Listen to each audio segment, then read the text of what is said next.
আপনারা আগে কোন দল করতেন? বিটিএডিতে আমরা আগে কংগ্রেস দলেই ছিলাম। হ্যাঁ, কংগ্রেসের district member, vice president, APCC মেম্বারও ছিলাম, ডিস্ট্রিক্ট মেম্বারও আছে, ব্লকের আছে, সবাই আমরা কংগ্রেসের পদাধিকারী ছিলাম, পদ ছিল। কিন্তু বিটিএডিতে দেখা গেল যে কংগ্রেস করিয়া বা এজিপি বিজেপি আর অন্য দল করিয়া লাভ হবে না, যেহেতু বিপিএফ এর নেতৃত্ব হাঙ্গামা মহিলারী দেবের নেতৃত্ব বিপিএফ চলতেছে, এখন সুস্থ আরো সবল এখন বিটিসি গঠন হবে আর উন্নতি হবে, উন্নয়নমূলক কাম কাজ আগেও হয়েছে।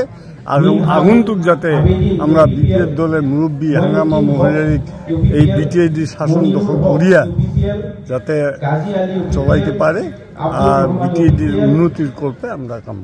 বর্তমান যে সরকার চলতেছে এই সরকার বাদ দিয়ে বর্তমান যারা সরকার নাই বিপিএফ আপনারা আসলেন, তার বিষয়ে কি না? আসবে, আনবো, আমরা আসছি যখন আনবো।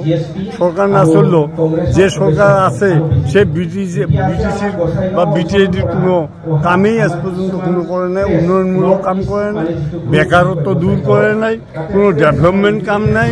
গতিকে এই সরকার অকামিলা সরকার বলে আমরা গণ্য করি, যার জন্য একটা বলিষ্ঠ নেতৃত্বর অভাব হয়ে গেছে, যার জন্য আমরা হাঙ্গামা মহিলার নেতৃত্ব সবল যাতে বিটিসি আরো উন্নতি হয় তার। আচ্ছা, কতজন জন করলো?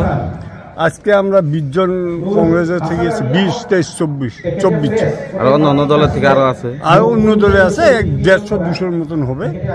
আমরা ডিস্ট্রিক্ট প্রেসিডেন্ট পর্যন্ত, আমি বলছিলাম এটা আজ 2 মাস আগে আমরা শিব মহাজের লগত আলোচনা করি, আমি বলছিলাম যে আমি আসা মানে কি কংগ্রেস ডিস্ট্রিক্ট কমিটি আমি শেষ করে দেব, কংগ্রেস আর থাকবে না। ঠিক আছে, তদ্রুপ আমার প্রাণজিৎ বর্ম, আমার ডিস্ট্রিক্ট প্রেসিডেন্ট, জেনারেল সেক্রেটারি সবাই আজকে আমার লগে জয়েন।